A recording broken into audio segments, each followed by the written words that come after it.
मरे आपके दुश्मन बड़ी मम्मी, आपकी जगह मेरी माँ होती तो भी मैं यही करती। बधाई हो बड़ी मम्मी, आपका ऑपरेशन सक्सेसफुल हो गया। अब हम जल्दी ही घर चलेंगे। निरुपमा की आंखों से निर्झर आंसू बहने लगे। समय चक्र घूमा और वो बीते पल आंखों के आगे आ गए। बधाई हो रूपम, तुम्हें एक और बिटिया हुई है। क्या भाभी, दूसरी बेटी की कौन बधाई देता है? शेखर ने निरुपमा को टोका। रूपम मन ही मन समझ रही थी कि जीजी यही चाहती थी। उनकी तो मानो भगवान ने सुन ली हो, तभी तो बधाई दे रही है। अस्पताल से घर पहुँचे तो अम्मा सिर पकड़ बैठी थी, ऐसे विलाप कर रही जैसे आसमान टूट पड़ा हो। निरुपमा को 2 बेटे, रूपम को 2 बिटिया हो गई। काश भगवान मेरे शेखर को भी एक बेटा दे दिया होता। क्यों अम्मा बेकार का विलाप कर रही, घर का माहौल खराब मत करो। मेरे और शेखर के बच्चे हैं तो घर के ही बच्चे हैं, क्या फर्क पड़ता है। 2 भाइयों के हिसाब से 2 बहनें हो गई। पुरुषोत्तम जी बोले, जिसका होता है उसी का कहलाता है। बड़ी मम्मी या चाची माँ नहीं बन सकते। निरुपमा ने तुनक्कत बोली। रूपम को जेठानी का एक एक शब्द नस्तर सा चुभ रहा था। अम्मा का झुकाव पोतों की वजह से हमेशा बड़ी बहू की तरफ ज्यादा रहा। बड़े भैया इतने समझदार, जबकि शेखर को बिटिया बोझ ही लगती। उसे लगता दुकान में इतनी मेहनत के बाद भी प्रॉपर्टी के असली मालिक तो भाभी के बेटे ही रहेंगे। चूँकि हमको बेटा नहीं तो संपत्ति में हम दावेदार भी नहीं। कुल मिलाकर पुरुषोत्तम जी के अतिरिक्त घर में कोई नहीं था जो दिया और सिया को प्यार करता। सबके लाडले रोहित और रोहन ही थे। रूपम पढ़ी लिखी समझदार थी, उसके मन में बेटे बेटी को लेकर कोई फर्क नहीं था। पर जब पति ही साथ न दे तो औरत को घरवालों की बातों का इतना फर्क नहीं पड़ता।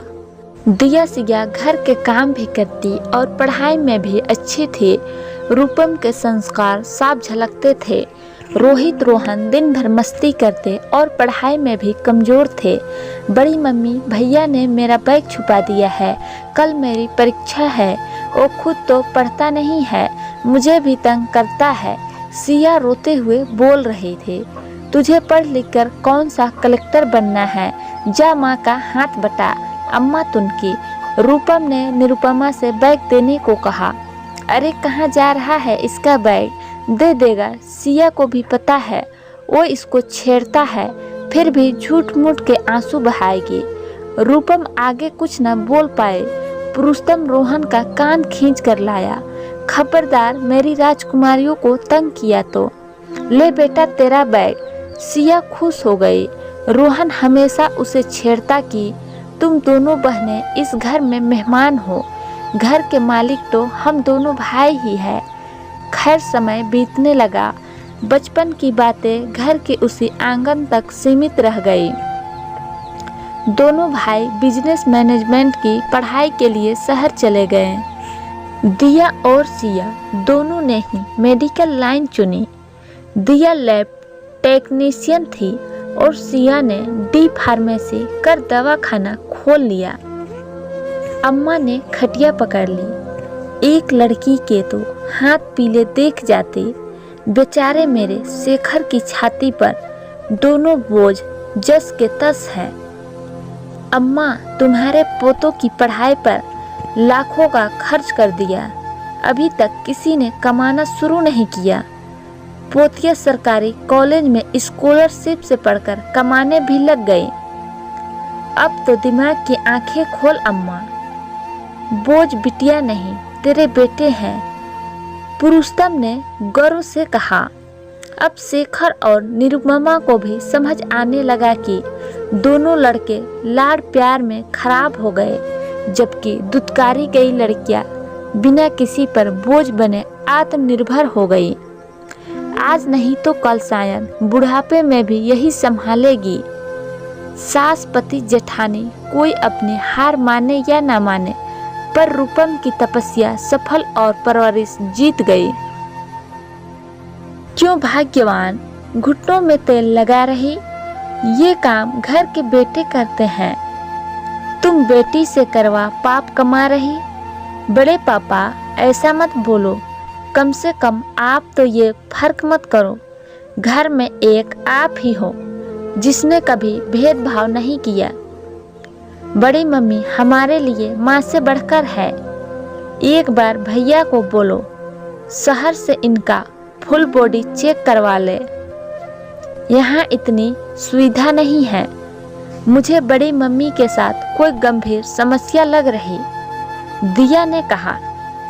रोहन और रोहित दोनों ने अपने सेमेस्टर की परीक्षा का बहाना दे मारा। माता पिता को शहर आने से मना कर दिया। निरुपमा की हालत ज़्यादा खराब होने पर उन्हें एम्बुलेंस में ले जाकर सिटी हॉस्पिटल में एडमिट करवाया गया। जिन पोतों को इतना लाड़ प्यार दिया वही ऐसे नालायक निकले। मैं तो समझी थी माँ बाप के साथ चाचा चाची को भी संभालेंगे, यहाँ तो अम्मा सुबकने लगी। अम्मा छोड़िए, अब आप ये सब सोच अपनी तबीयत मत खराब करिए। दुकान इन्होंने संभाली है तो घर मैंने संभाल लिया है, कहीं कोई दिक्कत ही नहीं है। भैया दिया सिया के साथ भाभी को ले गए हैं। बेटे जिम्मेदारी नहीं उठा रहे हैं तो क्या हुआ, बेटियों ने उठा ली, जल्दी ही भाभी ठीक होकर आएंगी। निरुपमा बेहोश थी। होश आने पर पहले उसने अपने बेटों के बारे में पूछा तो पता चला कोई देखने तक नहीं आया। अभी इस गम से पूरी तरह उबर पाती कि पता चला उनकी दोनों किडनी फेल हो चुकी थी। सिया ने अपनी किडनी दे उनको जीवन दान दिया है। रूपम और शेखर दोनों को अपनी बेटी के इस फैसले पर गर्व था। निरुपमा आज अपनी नज़रों में इतनी शर्मिंदा थी। रूपम का हाथ हाथों में ले, मैं अपनी जिंदगी जी चुकी थी, क्यों तुमने अपनी कुंवारी बच्ची की जिंदगी खतरे में डाल दी। इस शर्मिंदगी के साथ जीने से तो मौत अच्छी थी, मुझे मर जाने दिया होता। मरे आपके दुश्मन बड़ी मम्मी, आपकी जगह मेरी माँ होती तो भी मैं यही करती। आप प्लीज शर्मिंदा ना हो। बधाई हो, आपका ऑपरेशन सक्सेसफुल हुआ।